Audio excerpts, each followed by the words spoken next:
तो जैसा कि आप लोगों को कल बोला गया था कि क्लास 9, 10 का हिस्ट्री यानी जो भी एसएसटी है, हिंदी है, संस्कृत है, वो सभी को बिल्कुल फ्री में पढ़ाया जाएगा, कोई भी इसका चार्ज नहीं लिया जाएगा। तो आज हम लोग शुरू करेंगे। आज पहले 10th क्लास से जो एसएसटी में जो हिस्ट्री है उसके बारे में हम लोग देखेंगे। तो सबसे पहले चैप्टर शुरू करने से पहले हम लोग इतिहास के बारे में जान लेंगे कि इतिहास असल में होता क्या है, इतिहास कहते किसे, उसके बारे में हम लोग जानेंगे। तो ये जो इतिहास है, इतिहास का अगर हम संधि विच्छेद करते हैं, दो भागों में तोड़ते हैं, तो क्या होता है, इति जोड़ क्या होता है, अहास होता है। अब देखिए इति का मतलब क्या होता है, बीती, और हास का मतलब क्या होता है, कहानी होता है। अब यहाँ देखिए तो इतिहास किसको कहेंगे, बीती हुई कहानी के बारे में अध्ययन करना इतिहास कहेंगे? नहीं, ये बिल्कुल गलत है। अगर ऐसा होता तो हम लोग पहले कल जो खाए थे, कल किसी को 2-4 पढ़ाई पीटे होंगे, तो बताइए तो उसको हम इतिहास कर सकते हैं? नहीं कहेंगे। लेकिन देखिए इतिहास जिसको कहते हैं, बीती हुई महत्वपूर्ण घटनाओं के बारे में अध्ययन करना क्या कहलाता है, इतिहास कहलाता है। तो बीता हुआ घटना तो रहेगा, लेकिन सब घटनाओं को हम इतिहास नहीं कहेंगे। जो इम्पोर्टेंट होगा, जो महत्वपूर्ण घटना होगा, उसी को हम क्या कहेंगे, इतिहास कहेंगे। तो क्या हो जाएगा, इतिहास का परिभाषा अगर लिखना होगा तो क्या लिखेंगे, बीती हुई महत्वपूर्ण घटनाओं के बारे में, महत्वपूर्ण घटनाओं के बारे में अध्ययन करना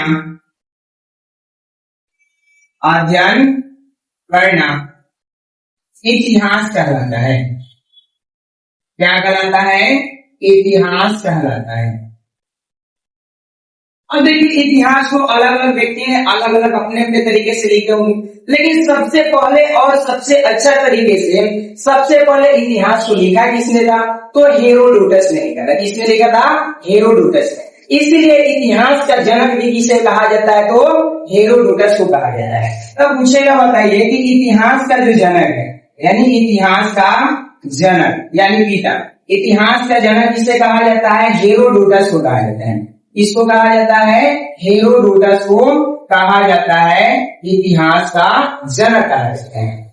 अब अगर देखते हैं कि इतिहास को एक व्यक्ति थे स्कॉटलैंड के, कहा के स्कॉटलैंड के रहने वाले एक अर्थशास्त्री थे, इतिहासकार थे और दार्शनिक भी थे।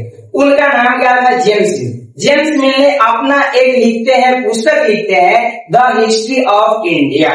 क्या लिखते हैं, the history of British India. तो एक पुस्तक लिखते हैं अपना, कौन, जो जेम्स मिल थे। कौन थे, एक अर्थशास्त्री थे जिनका नाम क्या था, जेम्स मिल। अब ये जो जेम्स मिल है वो 1817 ईस्वी में, कब, 1817 ईस्वी में अपना एक पुस्तक लिखते हैं। उस पुस्तक का नाम क्या था, the history of British India. अब ये जो पुस्तक है इसमें बताते हैं जो जेम्स मिल वो कहाँ के रहने वाले थे, स्कॉटलैंड के रहने वाले थे। कहाँ के, स्कॉटलैंड के रहने वाले ये निवासी थे। ये कैसे व्यक्ति थे, तो दार्शनिक थे।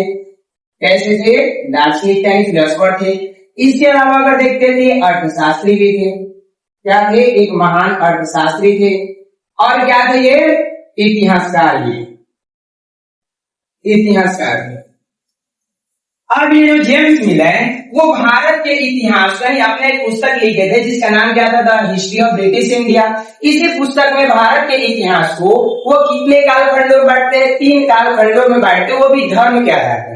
ये जो जेम्स मिल के अनुसार भारत के इतिहास को कितने कालखंडों में बांटा गया, 3 कालखंडों में बांटा गया, वो भी किसके अनुसार, धर्म के आधार पर। किसके आधार पर, धर्म के आधार पर बांटा गया। तो अगर देखते हैं कि पहले का जो काल था उसको क्या कहा गया, हिंदू का, क्या कहा गया, हिंदू काल कहा गया। उसके बाद जो दूसरा नंबर में था वो क्या कहा गया, मुस्लिम काल। क्या कहा गया, मुस्लिम काल। और तीसरा नंबर में क्या कहा गया, ब्रिटिश काल। क्या कहा गया, ब्रिटिश काल। क्या बताइए तो किसी भी इतिहास को धर्म के आधार पर बांटना उचित है? बिल्कुल सरासर ये गलत है, उचित नहीं है। तो अगर किसी को यानी किसी भी इतिहास को धर्म के आधार पर बांटना सही नहीं। तो इसीलिए जो भारतीय जो इतिहासकार थे, कौन थे, जो भारतीय इतिहासकार थे, उन लोगों ने भारत के इतिहास को कितने कालखंडों में बांटा था?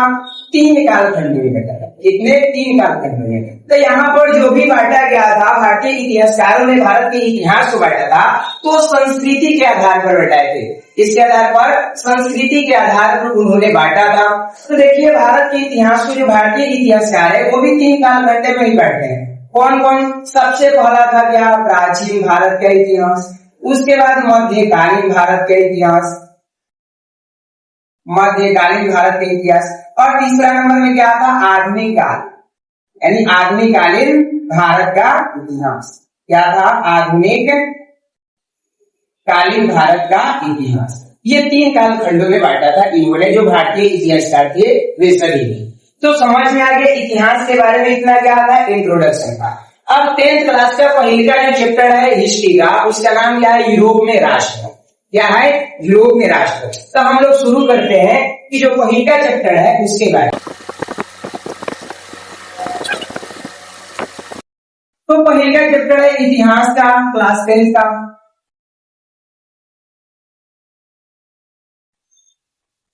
यूरोप में राष्ट्रवाद, यूरोप में राष्ट्रवाद। अब देखिए यहाँ पर यूरोप एक क्या है? महादेश। क्या है? महादेश। यानी अगर देखा जाए पूरे विश्व में तो महादेशों की संख्या कितना है? 7। कितना है? 7 महादेश है। ये जो यूरोप है, यूरोप एक क्या है? महादेश। क्या है? महादेश। इसके अंतर्गत लगभग अगर देखा जाए तो 44 देश आते हैं। कितना आते हैं? 44 देश आते हैं यूरोप महादेश के अंतर्गत। अब यहाँ देखिए यूरोप क्या है? महादेश है, इसके बारे में जान गए। अब यहाँ देखिए राष्ट्रवादी क्या है? तो राष्ट्रवाद को अगर हम 2 भागों में तोड़ते हैं तो यहाँ पर क्या हो जाएगा? राष्ट्र हो जाएगा और प्लस में क्या हो जाएगा? वाद हो जाएगा। क्या हो जाएगा? वाद। अब देखिए राष्ट्र का मतलब क्या होता है? देश। अब देखिए राष्ट्र किसको कहते हैं? राष्ट्र हम किसे कहते हैं? कोई भी पूछेगा बताइए भाई राष्ट्र किसको कहते हैं? तो राष्ट्र किसे कहते हैं बताइए? यानी एक ऐसा भौगोलिक क्षेत्र, क्या हो जाएगा? एक ऐसा भौगोलिक क्षेत्र, एक ऐसा भौगोलिक क्षेत्र जहां सामाजिक एवं सांस्कृतिक रूप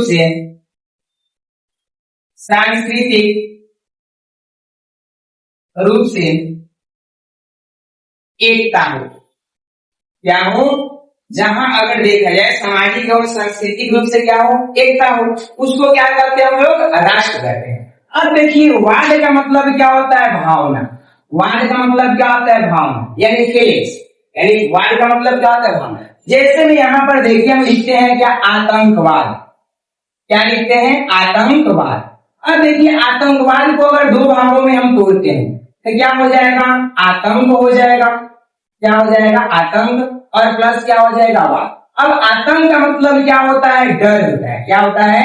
डर होता है या फिर भय होता है। और वाद का मतलब क्या होता है? भावना। क्या होता है? भावना। तो आतंकवाद का मतलब क्या हो जाएगा? डर की भावना। उसी को क्या कहते हैं? आतंकवाद कहते हैं। तो यहाँ पर देखिए राष्ट्रवाद का मतलब क्या होता है? एक ऐसा भौगोलिक क्षेत्र जहां पर क्या हो? राष्ट्र का मतलब होता है एक ऐसा भौगोलिक क्षेत्र जहां सामाजिक एवं सांस्कृतिक रूप से क्या हो? एकता हो। और वाद का मतलब क्या होता है? भावना। तो अगर देखा जाए जो राष्ट्रवाद है, राष्ट्रवाद की जो परिभाषा अगर हम देखते हैं तो क्या हो जाएगा?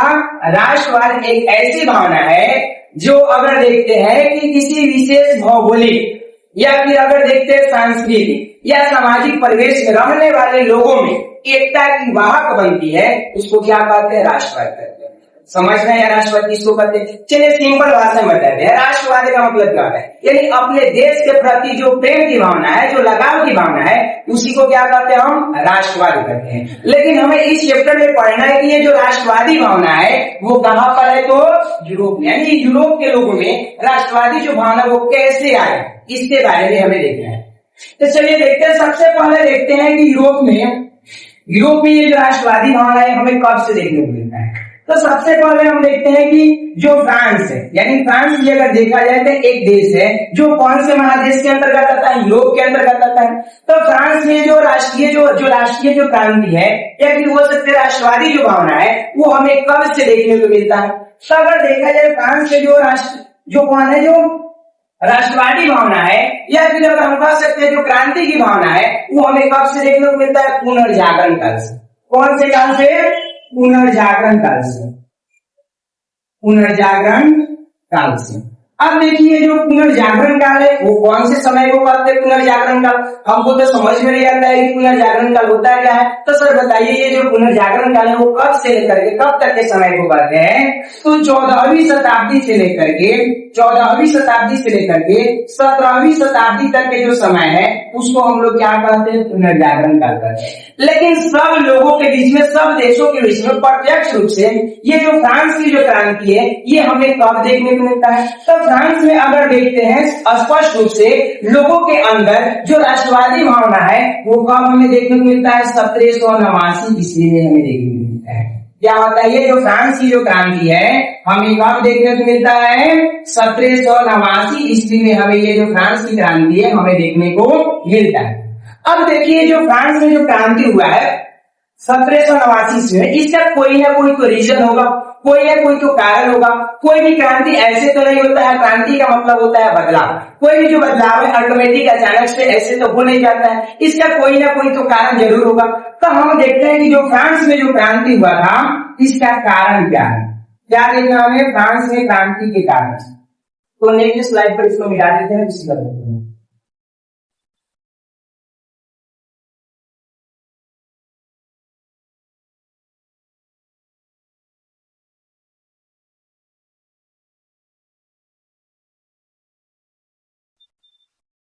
तो हमें देखना है फ्रांस की क्रांति के कारण।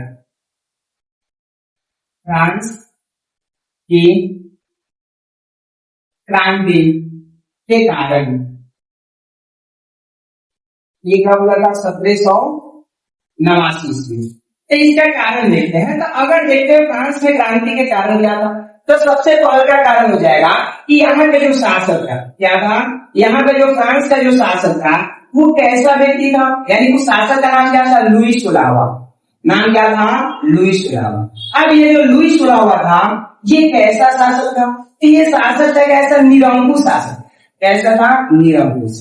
यानी निरंकुश का मतलब क्या होता है? बस अपने से मतलब है, जो भी नियम कानून अपने मन में जो आ रहा है उसी को लागू करते जाए, चाहे वो जनता को उससे भलाई हो या नहीं हो उससे कोई फर्क नहीं पड़ता है। ये जो कौन है? जो लुई 16वां था, कैसा शासक था? निरंकुश शासक था।